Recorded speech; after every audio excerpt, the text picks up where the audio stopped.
As they say in Côte d'Ivoire, Akwaba, welcome to the beautiful country of Côte d'Ivoire, our neighbor in West Africa. And I think the minister that you heard spoke about the country with passion, with commitment, but also with vision. And that is the Côte d'Ivoire that I know. That's Côte d'Ivoire I invite you all to invest in as a country.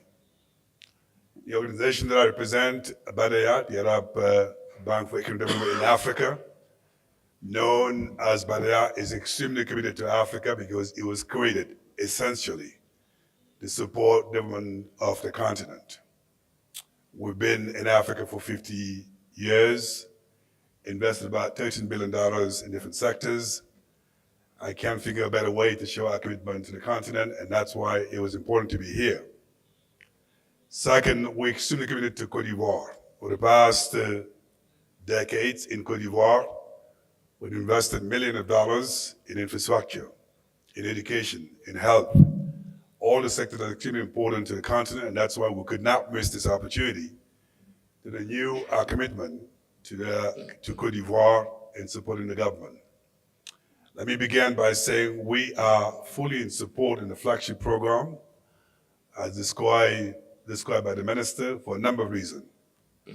First of all, it's a program that reflects the commitment to the government of Côte d'Ivoire in empowering local private sector, in pushing local content, in creating jobs, in contributing to growth of the country through the agriculture, but more importantly, in demonstrating a government was committed to feeding its people before actually looking at the rest of the world. And that's why we're in full support of this program. Now, to wrap up what Badaya could bring to the table, a couple of areas which we'll be happy to discuss with the minister and see how we can support. I believe a program like this, and Badaya believes so as well, requires a strong technical assistance in building the capacities of the government and making sure, in addition to the financial investment, we also have the qualities and the skills required to move it forward. So we have to discuss specifically the needs in terms of technical assistance so we can support the government. Second, as we speak, we're supporting the government of Côte d'Ivoire in the Cocody Bay in actually building value chains in the country. So we'll have to discuss in how we can support the government in the flagship program in developing the value chain of the country, which I believe will be extremely helpful to this program. Third, a program like this will require fertilizer, seeds, and that is an area also we're interested in working with the government of Côte d'Ivoire and see how we can invest further. And last but not least, a program like this requires a local private sector, local investments as well, a private sector investment, which we're willing to discuss with the government and see how best we can support the government.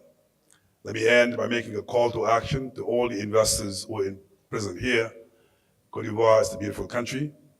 It's a country that knows what it wants. It's a country that has the vision.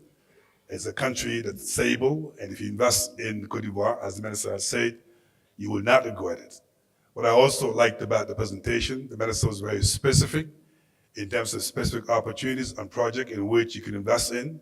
So you're not going into an idea, you're actually going to something that's been designed, fully prepared. And having been a minister in government of Senegal, I understand and value the power of project preparation, and Côte d'Ivoire came to Kigali fully prepared, and I urge you all to support the beautiful country of Côte d'Ivoire. Thank you.